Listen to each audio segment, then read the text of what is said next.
Hello, my name is Gurma Singh. I'm the founder of GTM Academy. I run an academy of over 35 entrepreneurs. And one of the main things that people don't do when they start out is that they don't actually set up a plan for themselves. They don't understand the different constraints within their business. They don't understand an overview of like what they actually should do.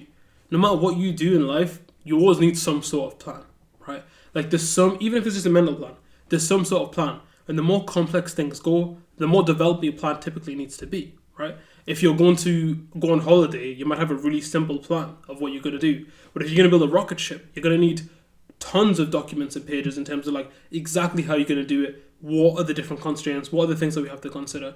Like the more complex things get, the more developed your plan should be. Okay. Now, today we're going to be looking at something called a business model canvas, which essentially, if you're fairly early in your journey, really helps you to build out a plan of like the different things within business. And one of the things that we really benefit, or our clients benefit from a lot, is just having people ask them questions that they haven't considered. So that's what I think this business model canvas is going to do for you. It's going to ask you the questions about your business that you might not have considered yet. Okay?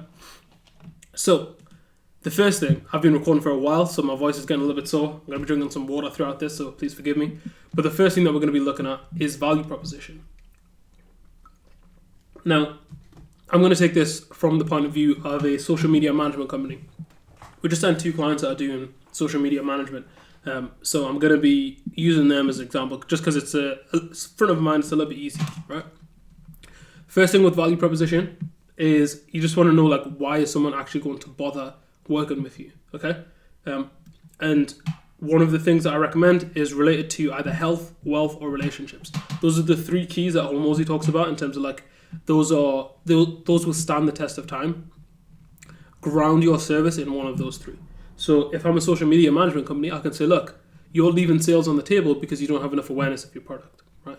You could also flip it and say, look, social media is really stressing you out. It's causing you burnout. It's causing you like a lot of anxiety and worry. Let me help you with that. And you frame the same product for someone's health. You know what I mean? Like, you can even then frame it for relationships. Hey, look, the reason why people don't get on with you at the moment, or they're not relating to you in terms of the people in your life, the people that are following you on social media, is because you're not coming across as authentic. I'm going to help you to build better relationships with the people in your network by becoming more authentic online. Like those are 3 different ways that you can frame the exact same service to solve different problems. Yeah. So for me, for example, I think money's always a fairly easy sell. It's an easy sell, it's hard to deliver, but people are always keen on more money. So it could be something like we help you generate more income by getting more awareness on social media. More awareness, leads, and sales calls booked through social media. Yeah. One of the things that I also want to mention when it comes to value proposition is that your value proposition, a lot of the time people get too caught up, like, oh, it has to be super, super unique. It has to be completely brand new. It doesn't, right? There's so many, the reason we have competitors in the world is because you can have multiple different businesses that do the same thing, right? And everyone's got competitors. If you think of every car company, they've all got competitors, but they still manage to function and grow as businesses, okay? It's fine if your differentiator is just something small and slight. It could be the location of your business is different. Like a business in America could literally be replicated exactly in the UK, but the difference is this is a UK-based business, and that might be enough for people to be like, oh, I want to go for the UK one. It doesn't have to be that deep. Don't overstress it. Don't complicate it. A lot of the time, the differentiator is you. If you're the face of your business, if you're the people that associate, if you're the guy that people associate with the business, your brand and your presence is a lot of the time what makes people go for your business, especially when you start out. So these are just the note on that, don't overcomplicate. Yeah. So my value proposition could be something like, unique value proposition, could be something along the lines of, we use X tool. Like I'm thinking like AI automations because that's front of mind at the moment. We use AI to reduce your social media work by 10 hours a week whilst increasing sales calls. Yeah? So people are now thinking, oh, okay, not only are they going to be more advanced because they're using AI, right? But I'm also going to get more sales calls. And I don't know many social media management companies that offer something like that.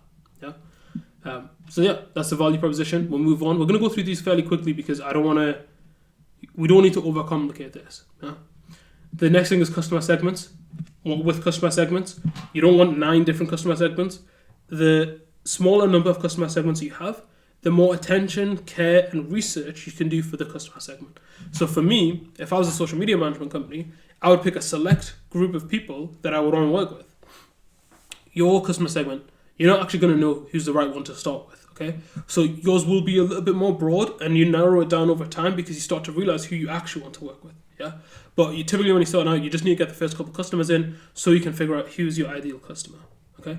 But for someone like me, if I was going to build a social media management company, I wouldn't want to deal with people that aren't serious about their business, that don't see the potential themselves and are going to doubt themselves and therefore aren't willing to invest. So I'd probably say we work with entrepreneurs, because I like working with entrepreneurs, that have 10 to 25k followers and want to monetize their audience through, I don't know, an e-commerce. Yeah, can't spell to save my life. You don't have to forgive me. Yeah, through an e-commerce store. I just try to correct it. I still spell it wrong. But anyways, we won't worry about that. That's it. It's very specific. It actually, this is one of the things my business coach told me recently. Your audience should automatically remove or detract people that aren't the right fit for you. So if anyone's less than 10k followers, I hope they look at me and think I'm not ready for their service. And anyone who's above 25k followers, I hope they look at me and be like, that's not for me. Yeah, you want people that aren't the right fit to feel like this isn't for me, so you attract the right people, and the people that are attracted really feel like it's for them because you're speaking directly to the position that they're in.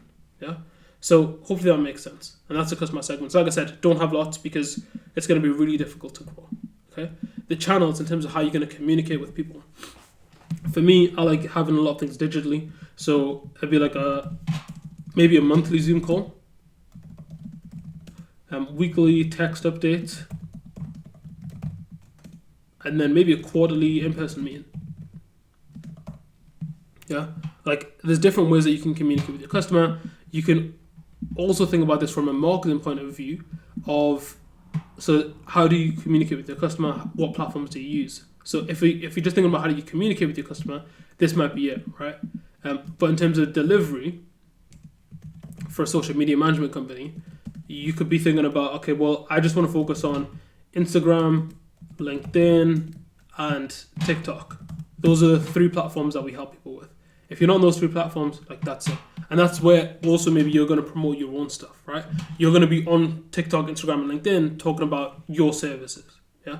So these are the channels that you have to consider, just because obviously if your audience never goes on social media, there's a really good example of this. You don't see Lamborghini ads on a TV. The reason why is because people that go to buy Lamborghinis aren't sitting at home watching TV. Okay? That's the difference in marketing. You don't want to market your stuff. You don't want to be on the wrong channel to speak to people. Okay? You want to be on a channel that is in alignment with where your customers already are. So getting your channels right is really important, because if you did, imagine someone was handing out leaflets in a poor neighborhood about buying Lamborghinis. What a waste of time and resources. Yeah, you want to go and find where the people are that are going to buy your services and products, and then sell to them. Yeah, so that's just something to consider in terms of where you're actually going to market your stuff. Okay. Next thing is customer relations. I've got a general rule of thumb for this. The more intimate and personal your services, the more intimate and personal your relationship should be. Coaching, really intimate and personal. It needs to be I'm speaking to you directly on a call or in person. Okay. Social media management, slightly less personal, but still very personal for a business owner, because your social media is like the face of your business. Yeah. So getting that right and having a good relationship with them is going to be quite personal. But if you've got a SaaS business, who cares? Yeah. Like, you don't need to be very personal. You don't need to be like speaking to them regularly. You can have AI chatbots that actually do your customer relationships for you, and it can be quite automated. Yeah. But for me, if I was doing this as a social media management company, I'd say quite personal. Need to be meeting up with them regularly.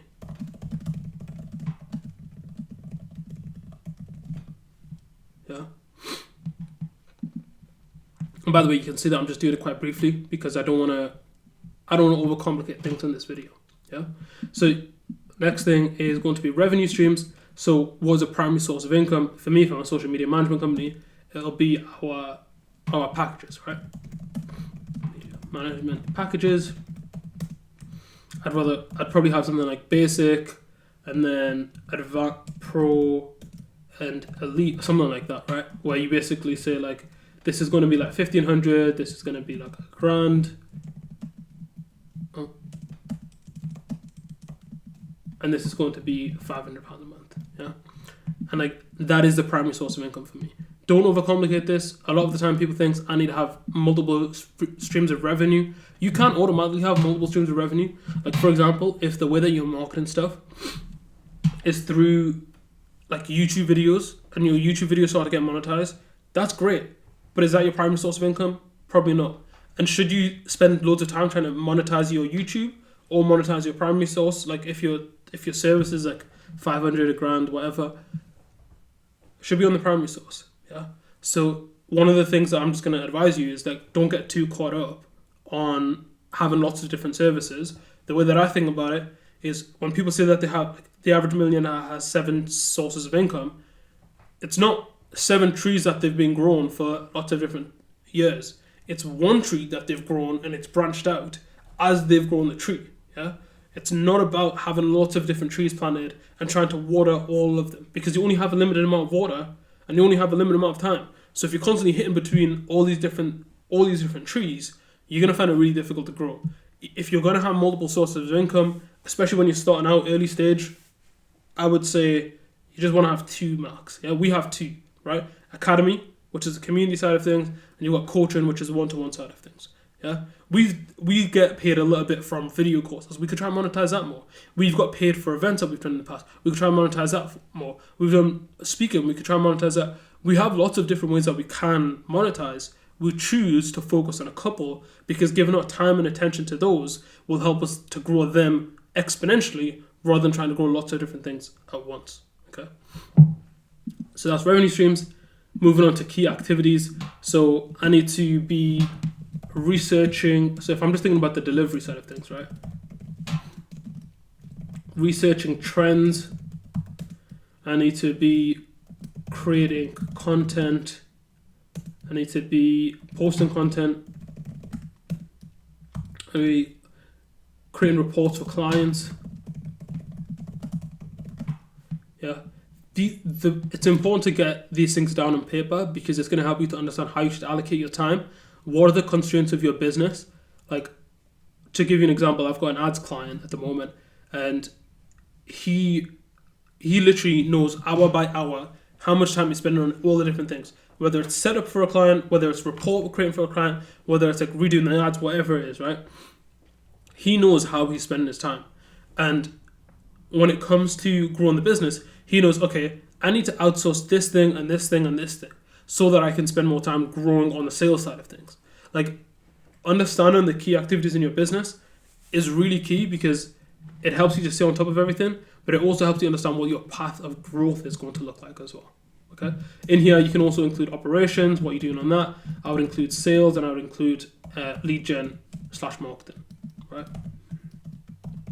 How are you growing the business? Are you posting on social media? If you're really bad at sales, are you getting some sales training? Are you doing all your admin stuff?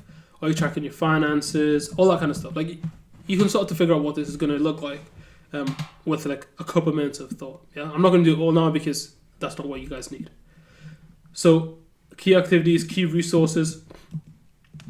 for us, one of the things that I think of immediately when you start a business, you need a CRM system, you need a leads database. CRM system, leads database kind of overlap. I need editing software maybe. If I'm going to be doing the editing in-house as a social media management, I need maybe a scheduling software.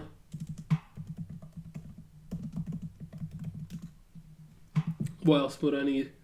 I would need something like Canva to actually create the graphics and things like that for my posts. I would need like certain websites that I can research trends, whatever, right?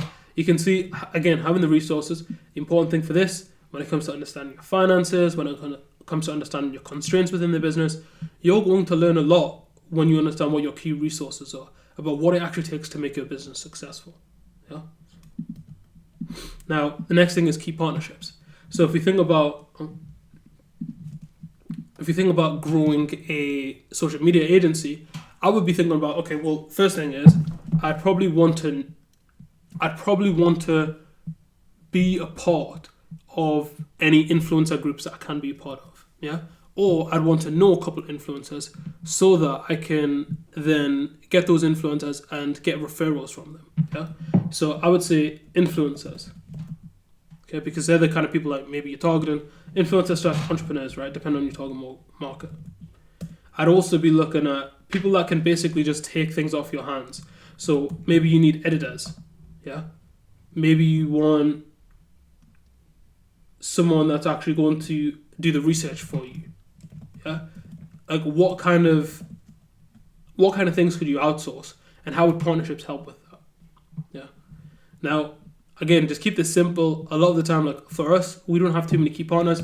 The partners that we do have are people like our board, people that review the business, tell us what's going well, tell us what's going badly, and what we need to do to improve it. Like, or even like we've had sales coaches in the past. Like having these people in place really helped us to get our head in the right space. So get the partnerships in line. Like even don't just think about it from a business point of view, but also start to think from a personal point of view. Like what are your limitations? What kind of things do you need to consider? Yeah. Even in key resources, you can think from a personal point of view. Maybe you want to get an office space. Yeah. Like who knows, right? You can be really creative with this, but it helps you to get all the ideas on paper. And then in terms of cost structure, this one is very variable depending on the position that you're in. But if I'm thinking about a social media agency, I'm thinking about, okay, I need to figure out, okay, what all my software costs. Yeah. I also, as an entrepreneur, I would think about personal costs. What's my kind of like personal livable allowance? How much money do I need to make sure that I'm not going broke? And how quickly can I generate that fund money? If you've put together a pot to allow you to grow the business, then how much money is in that pot? How many months of the business have you actually got before you're in complete survival mode? Yeah. So those are the kind of things that I think about when it comes to cost. I'd also think about like one-off costs as well. So for example, we had it so when we were signing like more high ticket clients, what we do is we'd send them gifts. Yeah? Send them resources. These are just like one-off things that you don't realize it, but then start to add up. Yeah? Maybe you've got onboarding costs. So every time you onboard a client for social media, you've got to get them onto your scheduling software, which means that I've got to spend another £25 a month on their social media plan. Like there's things to consider when it comes to costs that typically you don't realize, but it's important that you actually make yourself very aware of them. Yeah, you might have travel costs if you're meeting them up in person, if you're meeting up with them in person, but you get the gist, right? This is a business model canvas, and hopefully you can see by filling this in, it's going to give you the best start possible as an entrepreneur, because you're going to get more clear by writing things up. Okay. If you have any questions about this, if you're not sure how to do it, then definitely let me know. Like I said, your free copy of the business model canvas is down below. So if you want to get started and you want to start using it, then just go to the description of this video and you'll be able to access it there. I hope this is really helpful for you guys. And if you want to get more free resources, then check out our YouTube channel because we've got a ton of different things on there as well.